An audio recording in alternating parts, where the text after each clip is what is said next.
أعوذ بالله من الشيطان الرجيم بسم الله الرحمن الرحيم رب اشرح لي صدري ويسر لي أمري واحلل عقدة من لساني يفقهوا قولي.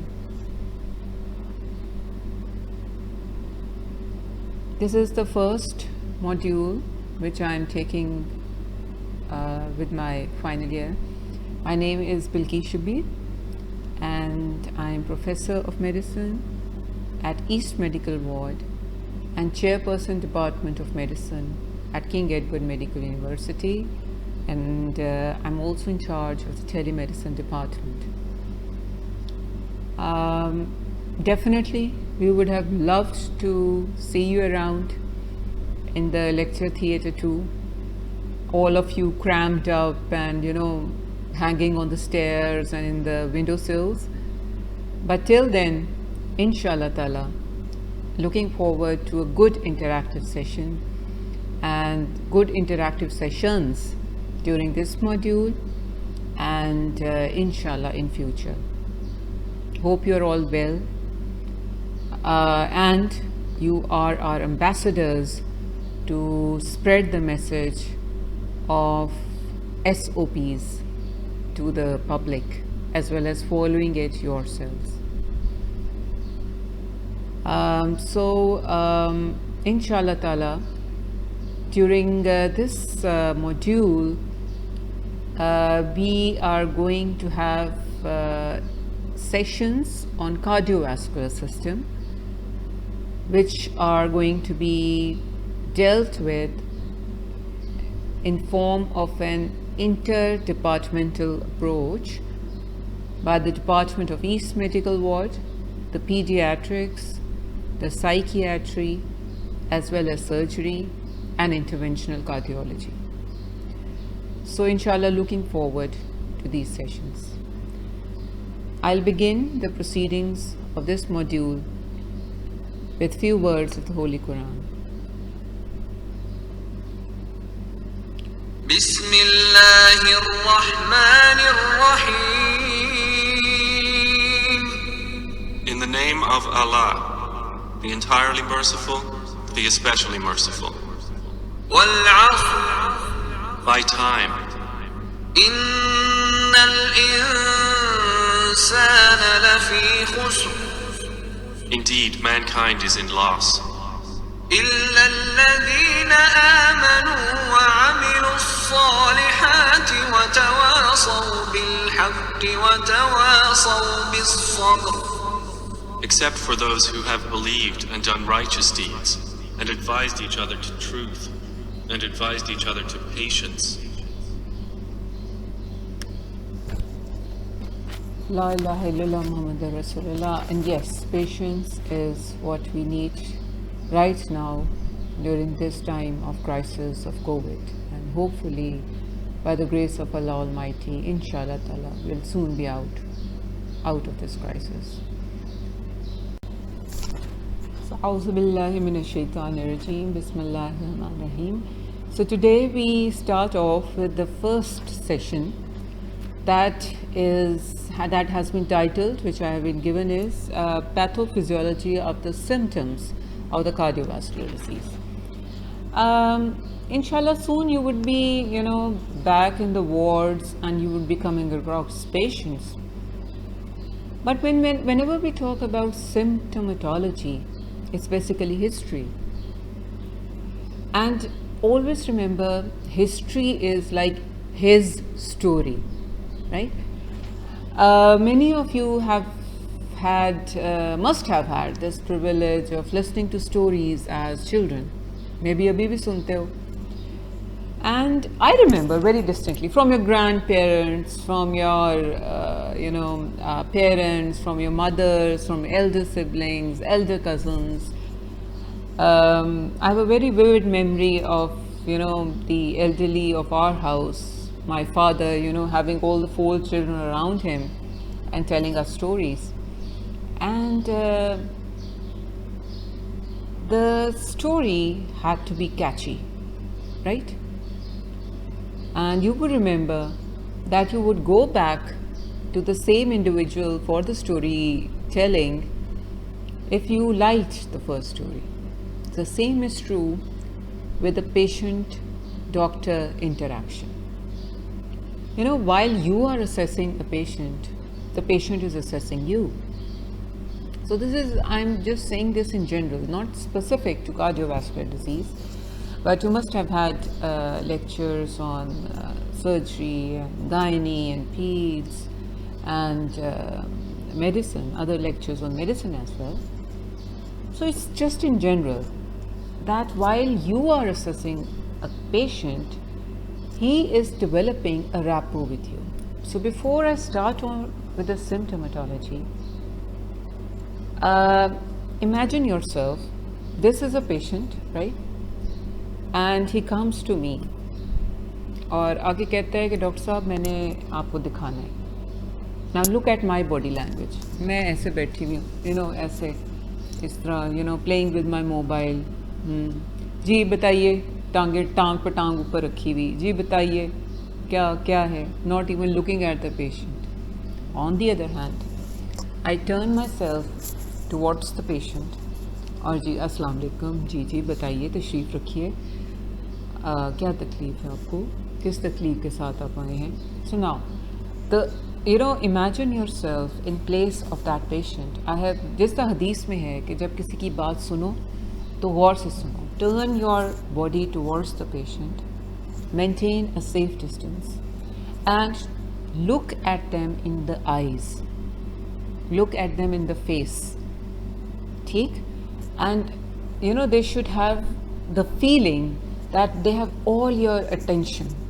ठीक है ना? And that starts the first, that अगर आप मेरे पास हो और मैं इधर हवा में देख रही हूँ, उधर देख रही हूँ, so that starts the first brick of that link between you and the patient.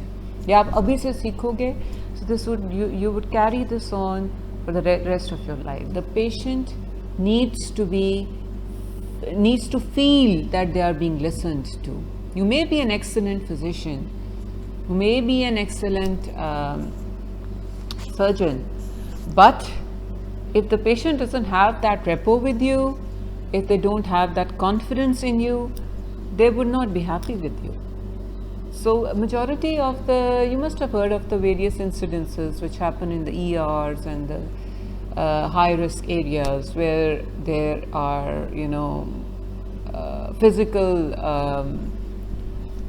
conflicts between physicians and relatives of patients. When we hold inquiry about such cases, many a times it turns out that the physician attended to the patient very well. The patient was already critical by the time they reached us, but the fact was not conveyed properly and timely to the patient and the relatives. So this communication is very, very important, right? So I start my lecture with this, the general principles of communication, and these hold true for general patient-doctor interaction. First of all, you have to be very honest with them, right? So a patient comes to me and I'm finally a student and I'm sitting in the outdoor. Inshallah, you would be sitting in the outdoors. You tell them that I am a doctor in training and I'm going to have a look at you, and for the final treatment I'm going to refer to you and present you to a senior doctor, right? So tell them at what level you are. So you are a third year resident, tell them I am a doctor attending in the third year and I'm going to present your case to the consultant. So the consultant similarly, for example, I'm a physician and a patient comes to me with problem related to, for example, surgery. So I tell them that I'm a physician and this is my area of interest and this is beyond my domain. And many a times there are families which come to you and many a times they just stick on to you. Even they have that trust in you. Very interestingly, I have a few patients whom I've actually had to push out to get consults from surgeons and gynecologists, because they thought that bas ye doctor saab hai, तो doctor saab hai तो they can do everything. Especially for females, they always consider you as gynae ka doctor. ठीक? So you have to be very honest with them that this is your area of interest and these are your limitations, right? So if you know in the discussion or history taking, examination and counseling of the patient, these things comes out, be very honest. Maintain patient confidentiality. That is something which is not carried out in our system. One of the reasons being that when you would inshallah join the OPDs, there are 5-6 doctors with a load of about 250 to 300 patients per day in the medical outdoor. I'm just talking about the medical outdoor. So now just imagine that if you are sitting here with patient number 1 here and the patient number 2 next on the bench and number 3 next on the bench, where would the confidentiality go? Yes, these are our limitations, but as much as possible, remember there are examination rooms as well available. So especially when you are talking about a female patient and when you are talking about certain situations or certain points in history where confidentiality is very important, so maintain it to the maximum of your ability. Number 3, besides this confidentiality, you should know your material, right? These are the general professionalism, the various points and attitudes. Suppose you are a very good communicator and you have an excellent attitude, but you don't have enough knowledge, then what's the use of that attitude? So attain enough knowledge. So when you graduate, inshallah you would graduate, your previous class graduated with flying colors actually, inshallah you would too, if you put in enough effort. When you graduate, our target as your assessors and your examiners is to graduate you as safe doctors. You might not be excellent, you might not be perfect. I'm not perfect. I would not reach perfectionism till I reach the grave. It's not possible. Humans cannot be perfect, but you have to be safe enough, right? So for example, there have been sad incidences when, and I would narrate them, that one doctor injected potassium chloride IV into a patient. And what happened? The patient injection potassium chloride IV without dilution resulted in cardiac arrest in diastole. The patient passed away. Similarly, a patient was given dichloran. It's a very unfortunate event again. A patient was given dichloran, which is lipid soluble in an IV form. Dichloran is a painkiller, NSAID, and that led to fat embolism and the patient died on the spot. So you have to be a safe doctor, and whenever you are in doubt, ask your senior, right? So right now we are talking about our final year. Inshallah, you would be covering ERs as well.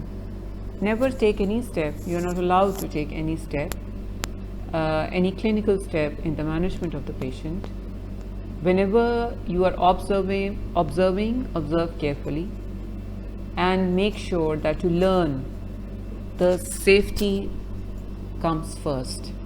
When you, inshallah, would take your Hippocrates oath at the day of your graduation, the first statement would be primum non nocere, which means first do no harm, right? So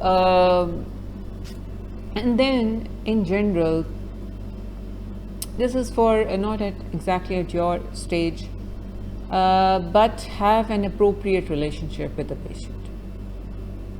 For example, Dr. A feels that this happens very much in psychiatry and very much in medicine when the patients, especially with chronic diseases, come repeatedly to you, whether you are a male, whether you are female, and especially with the opposite gender. Many a times what you see is that they develop initially a trust in you because you are a good doctor, and then the patient or even yourself may find that that trust, that line is being crossed from either side, right?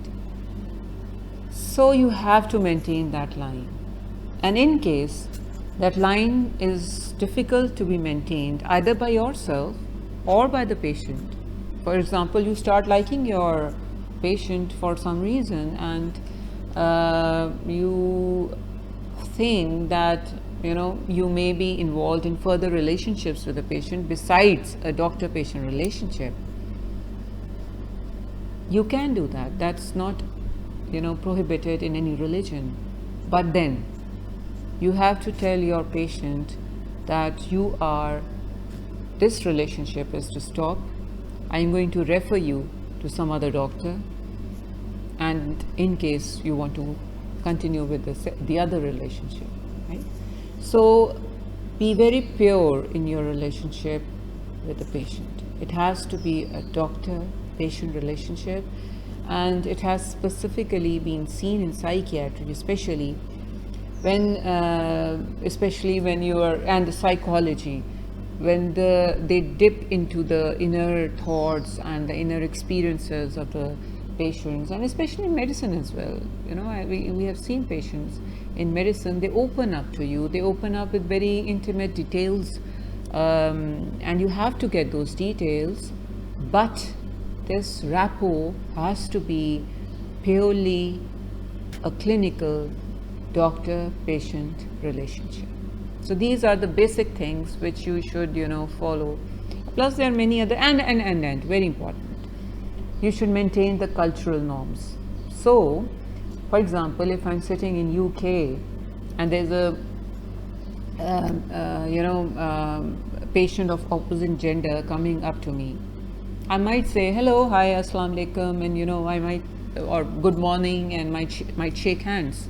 Now this you would not be doing in Pakistan, right? So this is a basic cultural norm, maybe religious or even otherwise, that you have to have certain limitations.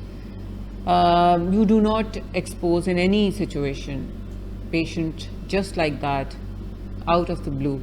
I remember when I was 10 years old, I was just 10 years old, right? I developed acute right lower abdominal pain, and my father, who was a surgeon, may Allah bless him with Jannah, he made the provisional diagnosis of acute appendicitis, and he said that, you being my daughter, I think I should get a second opinion as well. And for the second opinion, he was a professor at that time, and he asked his associate professor, very decent and acute uncle, to come and assess me at home. I was just 10 years old. That uncle came, and the first thing he did was, he just took my shirt off. He just said, Assalamu alaikum, took my shirt off, and probed his hand right into the right lower quadrant. Now this was, probably he took it very casually, but I remember as a 10 years old that I felt, I don't know, how would you describe it, but I did not like it, right? Even as a 10-year-old. So I did not like the way he approached me. If he had asked, bete kya hal hai, main aapka muayna kar sakta hu, and the traditional way, in the way we teach you, and inshallah we'll be teaching you when you come to the inpatients and in the clinical demonstrations. So there is a certain sequence of steps. So you introduce yourself, you take permission, And I really, I have that old, you must be reading Clinical Methods of Bailey and Love in Surgery. I have that old book of Bailey and Love, which was originally Clinical Methods, which was originally written by Bailey himself. Now the books you have are the edited versions because Bailey passed away many, many decades back. And he, even in that, culture, he has described the abdominal examination in a beautiful way. He says that first introduce yourself to the patient, then ask them permission, then put your hand below the shirt or the blanket, slowly go through the superficial palpation. Then, if you find that the patient is comfortable enough, with their permission, expose the patient and the rest of the steps of the inspection. So this is the way he goes. We are talking about culture where, we are still as conservative, but that is how you gain rapport with a patient, and this is true for all types of clinical examinations. So don't be very rushy, don't be very abrupt, because that might break the rapport. It broke my rapport with that very sweet uncle who especially came to examine me just as a 10 years old. So these are general things which I just wanted to share with you before going on to the symptomatology. So once we have developed the patient trust, let's talk about the various symptoms, and we'll restrict ourselves to the cardiovascular diseases. Now, first of all, have a concept of what are the common cardiovascular diseases which you will be coming across. Rare things are always there, but common things come first. So the most common disorders which you would be coming across in cardiovascular disease, and which inshallah we would be covering in the subsequent sessions, would be number 1, hypertension, number 2, ischemic heart disease, number 3, arrhythmias. There may be bradyarrhythmias, there may be tachyarrhythmias, then pericarditis, the syndrome of cardiomyopathy. You must be knowing what syndrome means. Syndrome is a word which is used to define a combination of signs and symptoms. So syndrome of cardiac failure encompasses many causes, which some of them I've already mentioned, which may lead to decrease in the functioning of the heart. So we'll be dealing with that in detail. So cardiac failure, cardiomyopathies, and pulmonary embolism. You could also fit that in respiratory as well as cardiovascular module. So these are the general diseases which we would be talking about, and these are the common ones, and these are the ones when we talk about history taking we have to dig into. So what are the primary symptoms which you come across in cardiovascular disease? My video was interrupted because of the adhan. So I was talking about absence seizures. Absence seizure mein there's total absence of consciousness, right? So a typical example, because it occurs more commonly in children. The child is writing, for example, A, B, C, so they will just go into this stance, and the teacher would say that he misses, and when the seizure is over, it would be X, Y, Z, right? So this is a typical example of an absence seizure. So, and then there's a epileptic cry when the body is the diaphragm is going into contraction against a closed glottis, which is also contracting. There's a particular cry which is known as an epileptic cry, which is typical of a genuine epileptic fit. Now these things are absent in cardiac syncope. In cardiac syncope, there's a transient ischemia of the brain, which results in slight, dizziness and may lead to a loss of consciousness, but patient would soon go back, soon come back fully oriented and might even remember the episode of falling and would not develop these additional symptoms. Then what else? When we talk about dyspnea, is it associated with cough, right?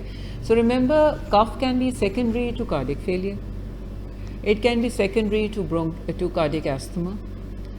It can be secondary to some infection, which in turn has led on to worsening of cardiac failure or precipitation of coronary artery disease, right? So you have to take the history in a detailed way regarding cough in way of all these possibilities. So is it productive? How many times does it occur? Is it more during the act of lying down, that is orthopnea? Is it associated with exertion?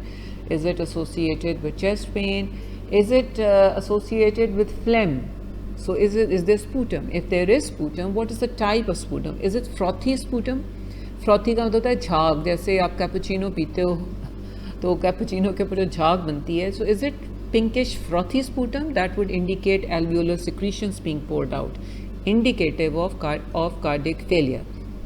Or is it thick mucoid sputum of a specific color, may it be yellow, may it be rusty, indicating an underlying infection, right?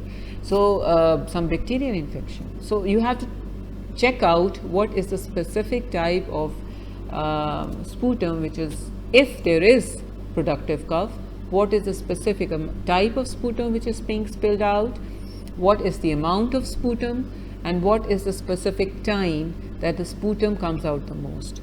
What is the specific posture in which the sputum comes out the most. So is it that the patient, when he or she turns to the right side, the sputum comes out more as compared to when the patient is on the left side? That would mean that there is some pocket of infection on the left side which is pouring itself out, बिल्कुल एक glass की तरह, जैसे glass को जब हम tilt करेंगे तो वो spill out करेगा. So if there is an abscess or there is bronchiectasis, it would come out in a specific posture. So relationship to posture, the smell and the amount. So amount को हम usually tablespoonful से लेके cup से लेके whole of the cup, so हम इस तरह define करते हैं patient की language में. And the frequency, that how many times does he pass that specific amount of sputum. फिर और generalized weakness or fatigue. Now this is a very typical feature in many types of cardiac disorders. May it be cardiomyopathy, may it be cardiac failure due to any cause, may it be ischemic heart disease. I talked about silent ischemia in the beginning of the talk. Many a times the patient may not come up with chest pain, but they would come up with fatigue. And when you check out the underlying cause, so sometimes ischemic heart disease is pretty significant. Weight loss, that is cardiac cachexia. This is typical of a patient with prolonged ischemic heart disease or prolonged cardiac failure. They tend to lose muscle mass, they tend to lose weight. So fatigue, feeling of ill health, feeling of tiredness and weakness and unspecified weight loss, these are all indicators of an underlying cardiac disease. Then yes, very important, the circulation in the limbs. You have to ask about the history of intermittent claudication. Now what is intermittent claudication is? It's ischemia in the limbs. So something which is happening inside. वो तो मैंने बताया ना कि exertion का आपने पूछना है. आपको मैंने classes of angina बताई है. Class 1 में मैंने मतलब exertion वो कर सकता है. 2 में minimal पे होता है. 3 पे moderate पे होता है और 4 पे at rest भी होता है. Similarly, limbs की. So patient would specifically say कि पहले तो मैं इधर से लेके फॉर एग्ज़ाम्पल आपके लेक्चर थिएटर से लेके मैं आउटडोर तक आराम से चला जाता था, लेकिन नाउ मैं अभी यहाँ से लेके दरमियान तक वो गेट तक पहुँचता हूँ जहाँ गाड़ियाँ चेक होती हैं, उधर तक पहुंचता हूं तो मेरी टांगों में दर्द हो जाती है. So this is a typical history of intermittent claudication, which is a sign of peripheral vascular disease, which is a concomitant feature. जहाँ आपकी medium sized blood vessels of the heart affect हो रहे हैं, medium sized blood vessels of the cerebral circulation affect हो रहे हैं, carotid affect हो रहे हैं, वहाँ आपके दूसरे limbs के muscles भी हो रहे हैं. So this is what we call intermittent claudication. So इसमें especially precipitated by exertion. So this is the, and then all these features may be associated with hypertension as well. So hypertension के patient का एक typical है कि ना मैंने पता चल जाता है ਜਦੋਂ ਮੇਰਾ blood pressure high है, ਮੈਨੂੰ ਖਾਸ ਕਿਸਮ ਦੇ ਚੱਕਰ ਆਉਂਦੇ ਨੇ ਤੇ ਮੇਰੇ ਦਿਮਾਗ ਵਿੱਚ ਪ੍ਰੈਸ਼ਰ बढ़ जाता है, दिमाग ਵਿੱਚ ਹਵਾ ਪੈ ਜਾਂਦੀ ਹੈ. ये इस तरह के ना खास तौर पे terms हैं जो यूज़ करते हैं patients. You don't have to actually translate them into English and write them, but there's a certain discomfort with the patient specifically relates to a symptom, relates to an etiology, and usually that always comes out to be true. So dizziness, breathlessness, headache, feeling of indigestion, precipitation of angina, even syncope, all these are signs of hypertension as well. So generally these are the areas. Then I talked about various disorders. One of them was pericarditis. Pericarditis ki chest pain is a little different from chest pain of the ischemic heart disease. इसमें patient कहता है कि जब वो लेटता है तो chest pain जो है वो ज़्यादा हो जाती है, and when they come this sit and bend forward the chest pain improves. And when you examine, अभी हम एग्जामिनेशन पे नहीं आए, we are just talking about the symptomatology. There are certain associated features like friction rub. जब वो rub होती है the visceral and the parietal pericardium, तो there is a sound which is produced. अच्छा, इधर when I talk about the history, I talked about the differential diagnosis as well, and I talked about the differential diagnosis of dyspnea. I'll just like to talk, क्योंकि मैंने pericarditis की बात की है, about other possible causes of chest pain, right? So please remember, though you keep the cardiac chest pain as a priority and the topmost differential diagnosis, there are other causes of chest pain as well, right? एक pericarditis जिसकी मैंने आपसे बात की. Then cardiovascular से ही related, aortic dissection. So aortic dissection is when there is a dissection between the intimal layer. There's a there's a tearing of the wall of the aorta or the blood or of any other blood vessels, which will result in ischemia of the area supplied by that specific blood vessel. So aortic dissection can be associated with retrosternal pain and specifically maybe radiating to the back in the interscapular region, and sometimes it starts from the interscapular region. Though I would never forget a Bahraini, I worked in Bahrain for some time, I would never forget a Bahraini who had aortic dissection up to the renal vessels, and he did not have any symptom of any type of pain. I'll never forget that patient. He presented with acute renal shutdown. And when we did the renal Doppler, there was incidental finding of aortic dissection reaching down up to the origin of the renal vasculature. So that was one patient. He was a diabetic. So maybe it was masked by his, in diabetes you have autonomic neuropathy, and that masks features of pain. So maybe that was the reason. But otherwise it's a very acute type of pain and is often radiated to the back. Then other causes. For other causes you can start from either inside to outside or from outside to inside. So let's start from outside to inside. जब हम outside to inside बात करते हैं, the first thing which comes in the anterior abdominal wall is the skin. So it can be herpes zoster. Remember, herpetic neuralgia is the worst pain which one could have, and the pain can start before the eruption of the herpes vesicles, right?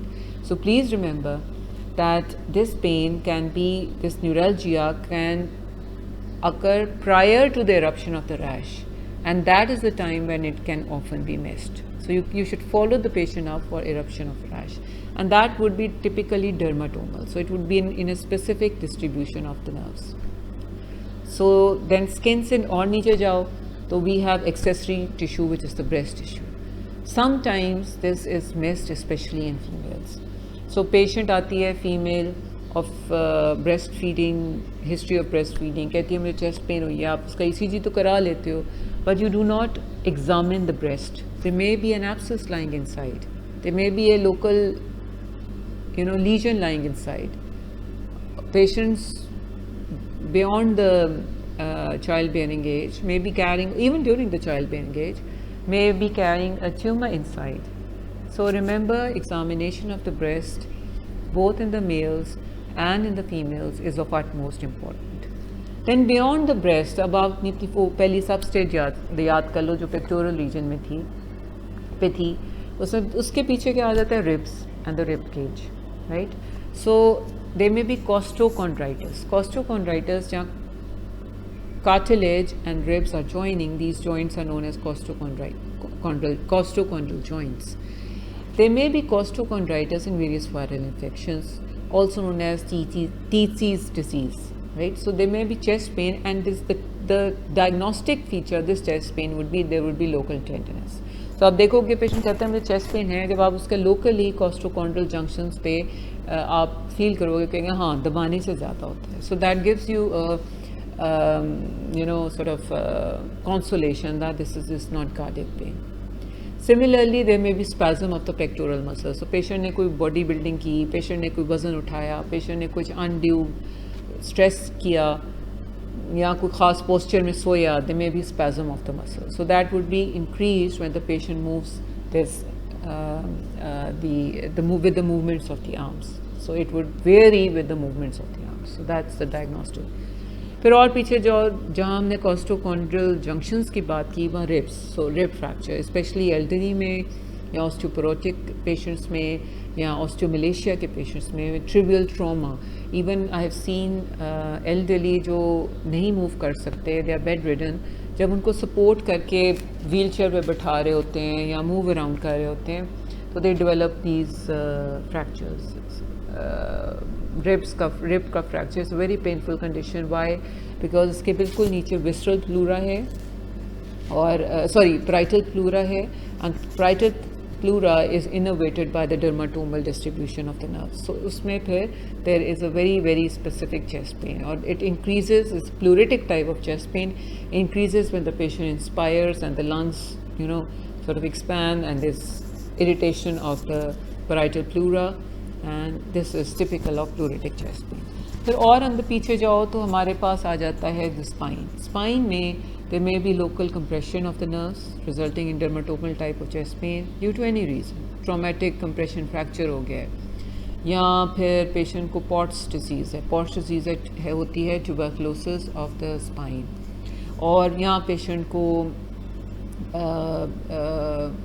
कोई trauma हो गया. So whatever is that there is a compression of the nerve root, which results in radiculitis, and that radiculitis goes in a particular form of it goes in a way that patient कहता है एक belt की तरह मेरे जिस्म के गिर्द दर्द होती है, पीछे से शुरू होती है और आगे तक जाती है. I would never forget here a patient whom I attended as a house officer. She presented in the surgery ward with gallstones. तो जब उसको उन्होंने कहा कि उसका आप ना फिटनेस फॉर एनेस्थीसिया देखते हैं, and I went with my registrar to see that patient. और जब हमने देखा तो what was there was very interesting. She did not have any Murphy's sign, she did not have any epigastric tenderness. जो उसकी थी gallstones, that was an incidental finding on the ultrasound. The real pain was the pain due to collapse fracture of T10, which had resulted in a belt-like pain round the lower thorax, extending out to the epigastric. So जब हमने उसका पीछे से tenderness of the spine check की, तो there was local tenderness. So I would remember वो wrongly she was being planned for cholecystectomy, which wasn't wrong. Cholecystectomy आजकल कर देते हैं, but she was wrongly admitted in the surgical floor. Rather, she should have been in the orthopedics or neurosurgery. So, examination of the spine is very important. और इसके दरमियान में रह गई lungs में whenever there is pleuritis and there is friction, मैंने जैसे बताया, between the parietal and the visceral pleura, that may be due to consolidation, and that consolidation may be due to pneumonia, that may be due to pulmonary infarction. तो जब ये friction होती है, that leads to pleuritic type of chest pain, और वो होती है कि patient जब inspire करता है, दोनों में contact होता है, दर्द ज़्यादा होती है, और वो कहता है जब मैं expire करता हूँ तो वो दर्द कम हो जाती है. So this is a typical pleuritic chest pain. और फिर aortic dissection की मैंने बात कर ली. And so generally these are the other differential. And then GERD की हमने बात की, acid peptic disease की हमने बात की, gallstones की हमने बात की, liver abscess की हमें बात करनी चाहिए, because sometimes left lobe of the liver में there is an abscess, and that may lead to epigastric pain. And sometimes आपको पता है appendicitis की pain, आपको surgeons ने बताया होगा कि it shifts from the epigastrium to the periumbilical region onto the right iliac fossa. So sometimes it starts off with the pain in the epigastrium. So इसमें भी you have to rule out other causes, right? So this is basically the differential diagnosis of these symptoms. Acha, when we talk about history, ये तो specific symptoms हो गए. Then always remember, please, I have seen a trend that अगर patient का मैं कहूँ कि cardiovascular history लो, तो they would only ask these questions.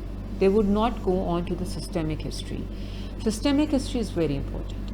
For example, a patient of 30 years old is having pain in the chest, and you're thinking about coronary artery disease. Why would they have chest pain in of coronary artery disease at this young age? Could there be an associated vasculitis? Could there be an associated hypercoagulable state? Could there be associated connective tissue disorder? So you need to know about the history of the joints. You need to know we'll go into the detail when you do the various systems, but you need to have a dermatological history, you need to have a rheumatological history, you need to have history of drugs which is being taken by the patient. You need to have history of rarer disorders. Like patient of cardiac failure, especially presenting with young age group. So is there, for example, hemochromatosis? Hemochromatosis is when there is deposition of iron in the liver and pancreas and even skin, various organs, and there is chronic liver disease associated with it, and along with that there may be a cardiomyopathy. So cardiomyopathy is associated with heart failure and hemochromatosis. So it is a rare disorder, but I have seen cases of hemochromatosis in my life in Pakistan. So always take history on the whole. Do not leave the other systems behind, right? A patient with a cardiac disease, ischemic heart disease, or patient on valvular disease, or a patient on with arrhythmias, if he presents to you with diarrhea which is blood stained, loose motion with blood containing, you would and generalized abdominal pain and colic, you would immediately think of mesenteric ischemia. Mesenteric ischemia leading on from thrombosis, turning into an embolism. Like, for example, he's carrying a thrombosis in the left ventricle due to atrial fibrillation, and it is dislodged and it has embolized into the mesenteric vasculature and resulting in mesenteric ischemia. And you can save the life of the patient if you take that part of history. So remember such things. Then when we talk about valvular heart disease is very prevalent in our society. When you go to America for your, for those who plan to and might land up in various setups for their residencies and observerships. When you go to UK, you won't come much across rheumatic fever, but in Pakistan, rheumatic fever is still very prevalent, and you have full-fledged cases all in your cardiology and medical departments of mitral stenosis and mitral regurg, and we are still having tricuspid and all types, aortic, all types of valvular heart disease. We'll be talking about those in details. And these are complicated by infection of the endocardium, which is known as infective endocarditis. So history of fever is very important, the pattern of fever is very important, then examination will be doing that with the diseases. Today we are focusing on symptomatology. Then history of any procedure which has previously been done. For example, a patient is carrying a valvular lesion and undergoes a dental procedure or a vaginal procedure, DNC, or any procedure that introduces a focus of infection and an embolism of infection into bloodstream that gets lodged onto that particular valvular lesion, leading on to infective endocarditis, right? So previous history of trivial procedures like dental procedures or vaginal procedures or perrectal examinations or any hemorrhoidal surgery or any surgery which you might not be relating, or any intervention which you might not be relating to the present symptoms. So always ask for that. Family history, extremely important. So when we talk about ischemic heart disease, family history is very important. When we talk about risk factors for various types of cardiovascular disorders, ischemic heart family history is very important. When we talk about various types of cardiomyopathies, so hypertrophic obstructive cardiomyopathy is a type of cardiomyopathy which is prevalent in families. It has a genetic predisposition, and there's a typical history of sudden collapse during an exertion and exercise of an apparently very normal looking individual suddenly collapsing, and it's a very common cause of sudden death in young individuals. Then patients may be having propensity towards arrhythmias, like patients with prolonged QT interval. That can be familiar. Then even atrial fibrillation, the tendency towards atrial fibrillation can be familiar. So family history of the similar disorders amongst the first and the second grade relatives is also important. So generally this is about the symptomatology of cardiovascular disease. I'll end the session for today. You can ask, I'll be shortly putting up assignments for you, and your attendance will be marked based on those assignments. But even more important is, I need feedback from you. If you have any queries related to the lecture, please put them in the comment section. If you have any remarks, if you have any feedback, if you find this lecture good, let me know. I'll be encouraged. If you find this lecture totally non-beneficial, take a grade of 1 to 5 and grade this lecture. I'll be even more grateful, and I'll try to improve in the next sitting. And anything you want to ask, my comment section is open for discussion. So take care till we meet again, inshallah ta'ala. Allah Hafiz. Thank you.